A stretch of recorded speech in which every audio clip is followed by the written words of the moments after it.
Welcome into Outkick the Show. Appreciate all of you hanging out with us. We got a lot to get to. All-Star game last night. The University of Kentucky, but no, it's the United Kingdom. England's women's soccer team has not enough diversity. Military can't get troops. LeBron thinks that all Boston fans are racist. Tom Cruise set to make $100 million. Quidditch having to be renamed because J.K. Rowling is not sufficiently enthralled by the trans agenda. Lane Kiffin loses his mind a bit, dad life, over what his daughter could spend at Zara. And the All-Star game, if I didn't mention that already, was last night. But we begin with some breaking news here as Joe Biden begins his climate emergency speech. New numbers out from Quinnipiac. Joe Biden down to a 31% approval rating in their most recent poll. That is the newest low for Joe Biden, and frankly, the lowest approval rating I can remember for anyone ever in the presidential office. And it ain't good in a variety of different ways. Let me tell you about it. First of all, Hispanics. 19% approval rating for Joe Biden, 70% disapproval. Overall, as I said, 31% approval, 60% disapproval rate.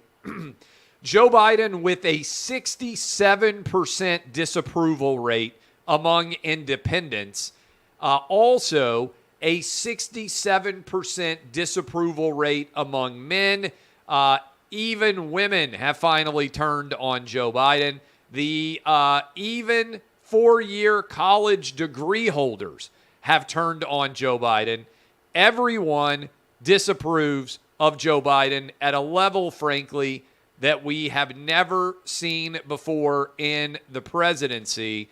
And I should say almost everyone. Black voters have a 61% approval rating, which, just FYI, is an unheard of low approval rating for black voters of a sitting president.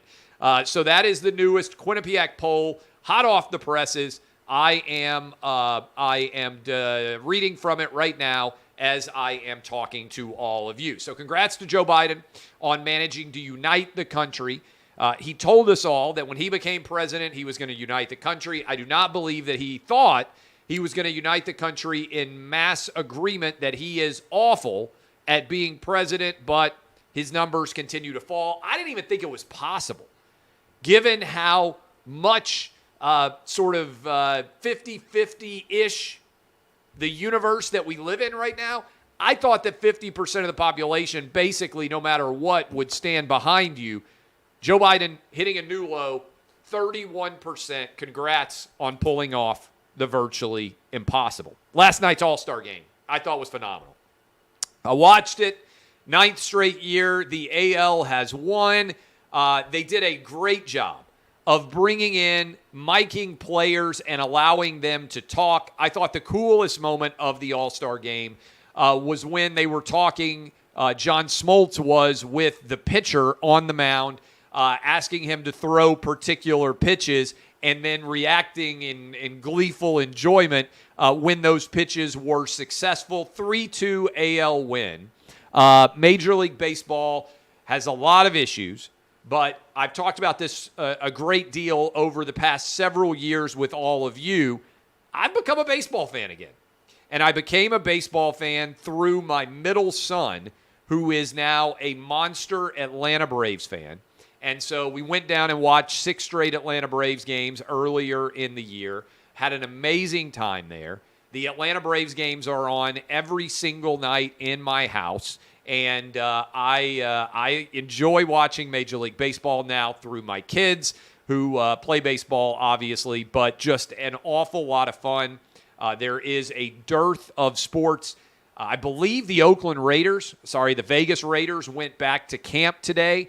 So the NFL teams are beginning to return, and by next week, all of them will be back officially underway with training camp. I cannot wait for football to be here. I know the SEC Media Days are going on right now. Our crew down there doing a fantastic job. If you aren't watching and or listening to the Outkick 360, you are missing out. They've been doing a great job covering it. If you aren't reading Outkick, you are certainly missing out as well. We have and continue to grow. We are making new hires on the writing front. I'm excited about a lot of the new people that we have brought in. Ian Miller, David Hookstead, Mark Harris. I hate to name everybody because inevitably I end up leaving somebody's name off, and when you run the place, people are like, hey, well, what happened? How come my name didn't get? He doesn't like, no. We're doing an incredible job across the board. I appreciate everybody's work. Guys who have been there the longest, Bobby Barak and Joe Kinsey, continuing to do phenomenal work as well. If I didn't mention your name, it doesn't mean that I hate you. I appreciate your work as well. Did you see this story? I got to give credit. I love when people are rewarded for good content that appeals to a massive audience. That's what I try to do. We appeal at Outkick to a monster audience every day. Clay and Buck, we're trying to appeal to a monster audience. Outkick, the show, I'm trying to talk to as many people as I possibly can. You do national sports talk radio, you do national radio, you talk to the masses every day. Tom Cruise, Top Gun Maverick, we got a story up. Another good, talented writer that we have out there writing about it. Tom Cruise, I think this is David Hookstead, who I already gave a shout out to. Tom Cruise, $100 million he is on track to make, at least for Top Gun Maverick. This is rewarding someone for just making a really good movie.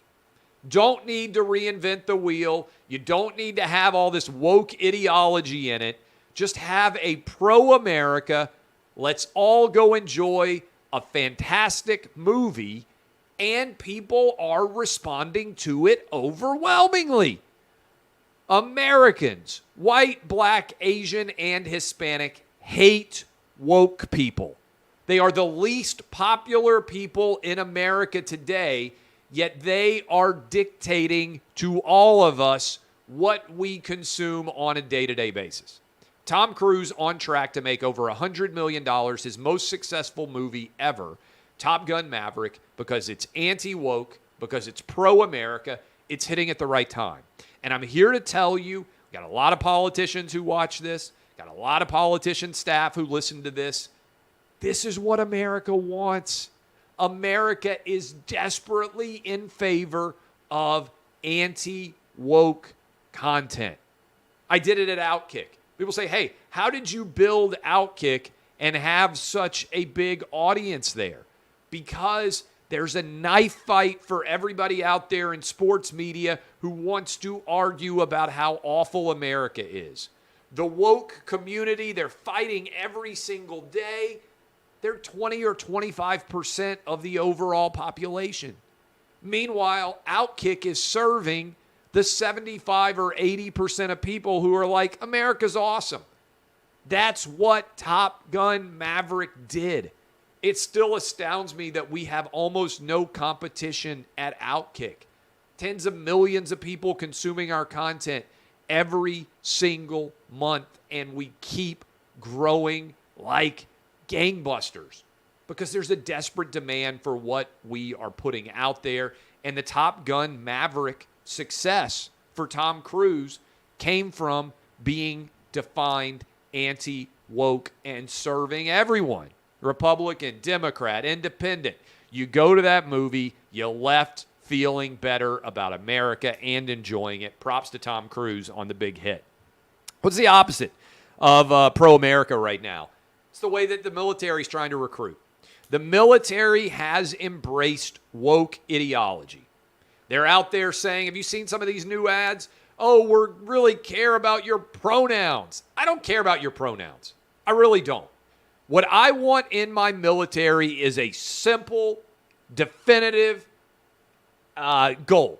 I want the biggest, baddest ass kickers on the planet in our military. If you are thinking about joining the military, I want you to be an absolute warrior. That's all I care about. I want you to be able to kick the crap out of our enemies. I don't care what your pronouns are. I don't care who you sleep with. I care what kind of physical shape you're in and how badass you can be when combat is necessary. It's all I care about.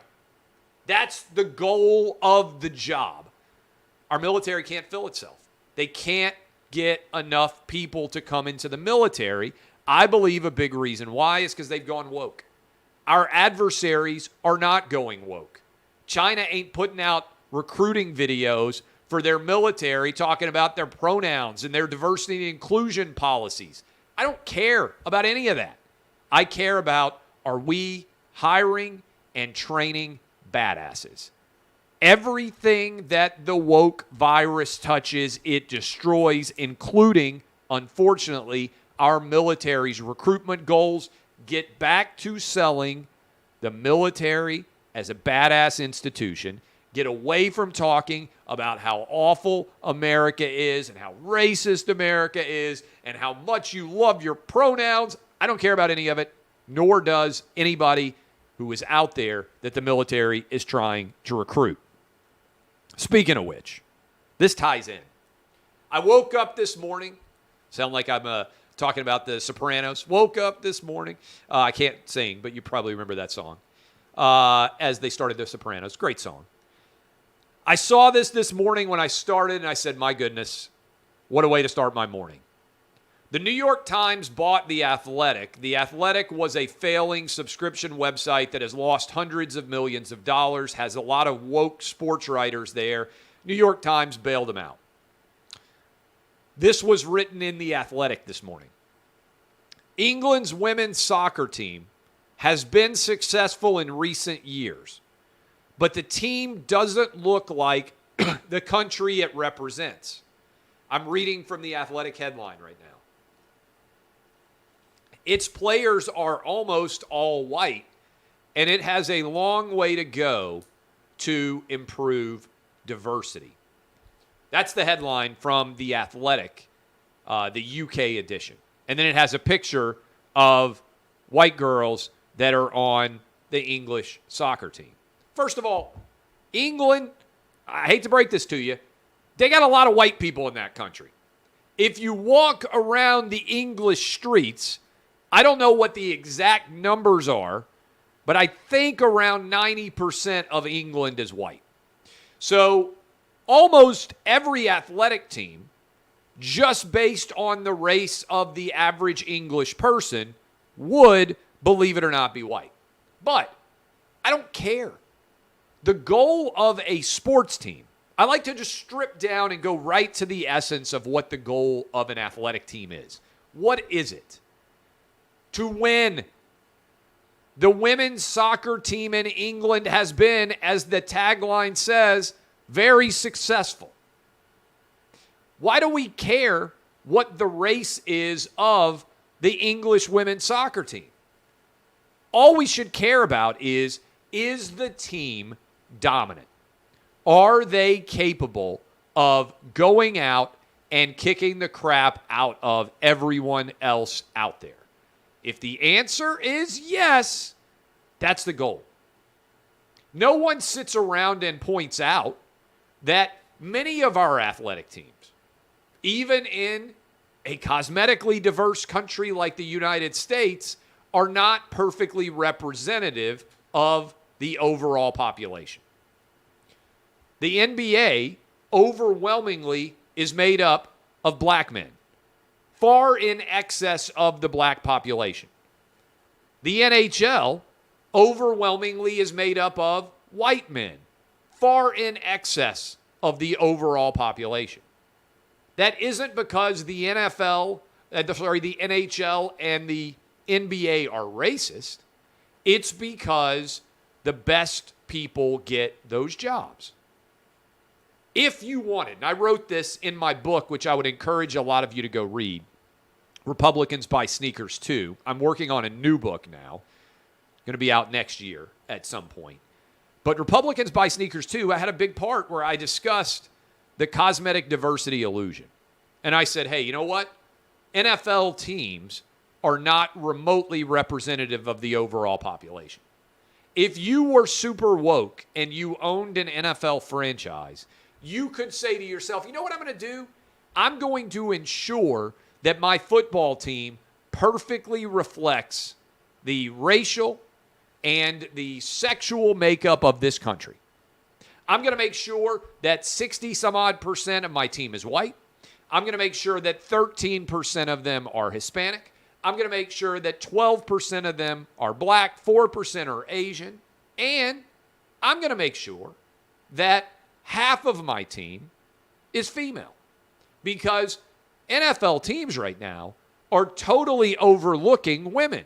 They're sexist. We need an NFL team that is 50% female as well.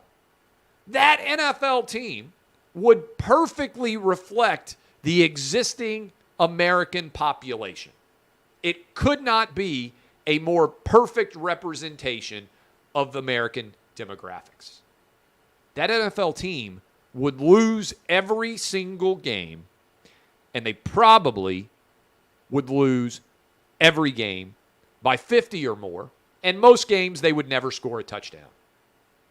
It would be diverse, it would be inclusive, and it would be awful.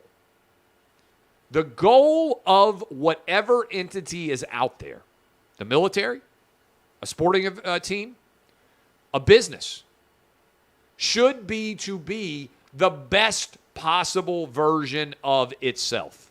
The most profitable, the most badass, and the most successful.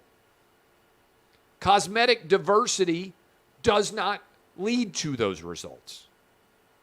And so what I would ask you is your goal to dominate, or is your goal to reflect perfectly American demographics? Because in virtually every industry in the world of business, athletics, politics, whatever you want to point to, in order to dominate, you're not going to perfectly reflect the American population.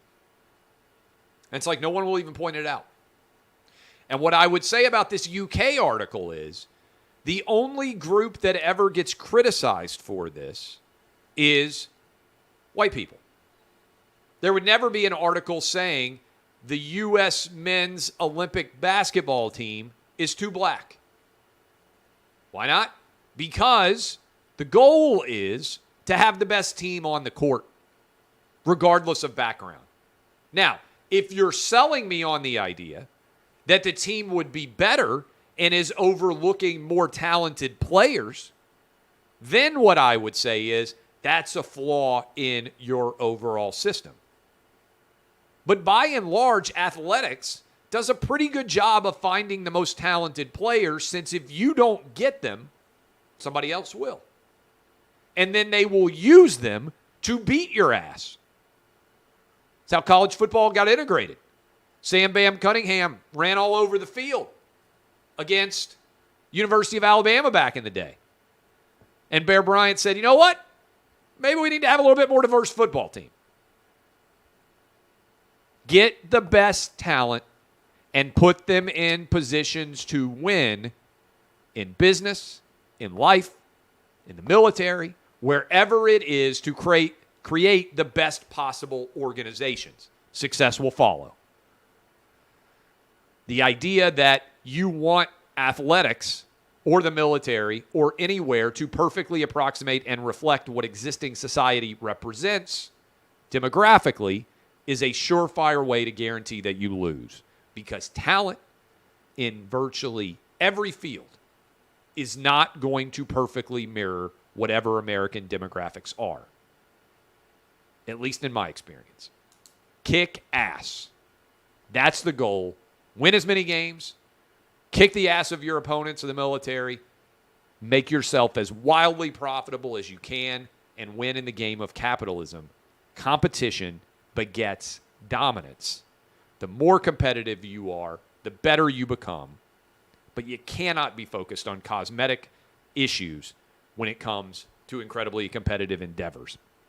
LeBron, not very smart, right? Every time LeBron talks about something other than basketball, he ends up looking dumb. And this is what has happened again with LeBron James said, Boston fans are racist as F. That's what LeBron James said. And I got to give credit to Kendrick Perkins. Kendrick Perkins, ESPN analyst, he said, there's racism everywhere. This is Kendrick Perkins' quote. I spent 8.5 years there, and maybe it's because I was on the Celtics, but I didn't experience racism.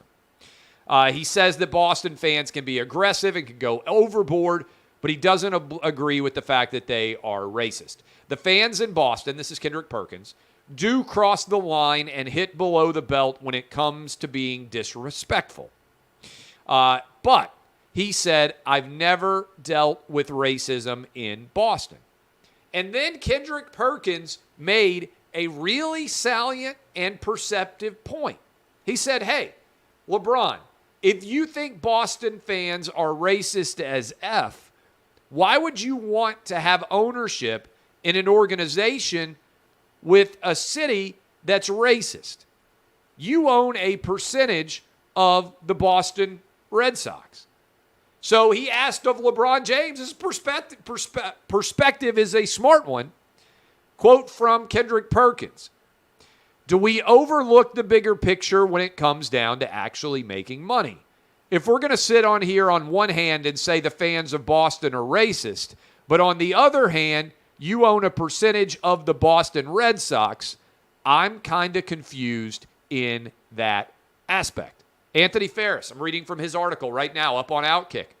I got to tell you, awful lot of sense being made by Kendrick Perkins there. Wait a minute, LeBron. Boston fans are super racist, but you own a substantial portion of the Boston Red Sox. Aren't you rewarding the very racism that you claim to not be able to respect? It's kind of a great point. A couple of fun stories here. Quidditch. Quidditch is being renamed. If you're a Harry Potter fan, I'll be honest, I read all the Harry Potter books. Appreciate and respect J.K. Rowling's talent there. Taking my kids to the Harry Potter land in Universal Studios. Great trip, by the way, if you got young kids. Quidditch is being renamed because J.K. Rowling has been too aggressive arguing against the transgender agenda. What is the transgender agenda? Well, evidently it's just J.K. Rowling saying there are differences between men and women. I am reading, I believe. Let's see. Do I have this saved on my phone here? I believe that I do, and I will find it for you here shortly. But J.K. Rowling is being criticized. You guys all know this by all of the woke community because she's not willing to say something like, hey, if you decide to be a woman, you're really a woman. Quidditch, they're renaming it. Again, it's a made-up sport that she invented in Harry Potter where you pretend to ride around on broomsticks. The global body said one of the main reasons for the name change, they are changing the name of Quidditch to quadball, is because Rowling has, quote, come under increasing scrutiny for her anti-trans positions. Rowling's anti-trans positions, and I'm reading again, this is good work. If you're not reading Outkick every day, you're probably not going to be as happy about the sanity that exists in the world of sports and beyond. Ian Miller does a fantastic job here.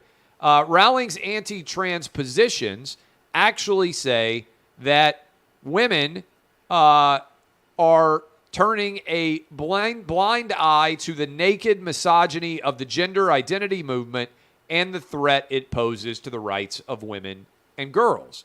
And so for that, she is having her connection to the Harry Potter franchise potentially dialed back. A lot of the actors and actresses in that Harry Potter franchise are turning their back on her. And another good article that is up, if you think this is all just made up, well, they have changed the definition of a female in the Merriam-Webster dictionary. A female definition, one of them now is having some quality such as small size or delicacy of sound associated with the female sex. That is one of the definitions. Sorry, they've added having a gender identity that is the opposite of male. So you are now a woman, according to the official female dictionary definition in Merriam-Webster, if you have a gender identity that is the opposite of male. This is crazy. They're literally rewriting dictionary definitions of women so that men who decide they are women can identify as such. Finally, I don't know if you saw this, but Lane Kiffin had a funny reaction if you're a dad. One of his kids, his daughter, went to Zara, which is a shopping store. Shopping store. I sound like such an old dude now when I talk about shopping. I've said this before, but let me continue to say it. I only buy things two places, Costco and Amazon. I can't even think of the last thing that I purchased for myself that came from somewhere other than Costco or Amazon. It's virtually unheard of, for better or worse. And I understand you can be like, dude, you're rich. You should be shopping more places. I get it. I shop at Amazon and I shop at Costco. That's basically everything that I own that I have purchased for myself and basically the last decade has come from one of those two places. But I am familiar with Zara. And my kids are a lot better, trust me, at shopping and spending money than I am. And so Lane Kiffin was on video. His daughter gave him the bill, and she had spent $700 on clothes in Zara. And trust me, the older I get, the more dad-like I become.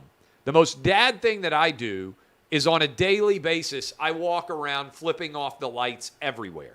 I mean, I turn them off, and I think to myself every time I do it, why am I the only person that turns off lights in this house? Which is an ultimate dad move. I'm not kidding. I don't think there would ever be a light turned off in my entire home if I weren't the one to do it. Everybody is out there, just lights are on everywhere. Everybody goes to bed. Kids go to bed. Lights on everywhere.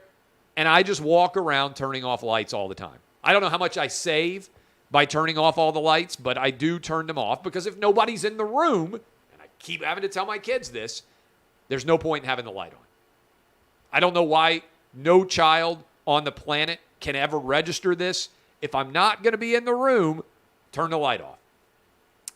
But I know the feeling, Lane Kiffin. Doesn't matter how much money you spend, how much money you have, there's going to be moments where your kids come in and you just throw up your hands and you think to yourself, how is it possible that you just spent all of this money? I appreciate all of you. My name is Clay Travis. If you enjoy the show, share it with a friend. I love all of you at YouTube. If you enjoy this, click the like button. Go ahead and subscribe. You can also subscribe if you want the podcast exclusive version, just the audio. I'm told that the audio is now flawless. Certainly you can see us on Twitter, Facebook, and beyond. I'll be on with Jesse Waters tonight, and I'll certainly be hanging out with you tomorrow on the Clay and Buck Show. Our thanks to Riley Gaines, University of Kentucky swimmer, who was fantastic, talking about the craziness of a man being able to be nominated for Women's Athlete of the Year at the NCAA, has just happened with the craziness that is going on in the continued erasure of women from actual women's athletics. Appreciate all of you. DBAP unless you need to SBAP. I am Clay Travis, and this has been Outkick the Show.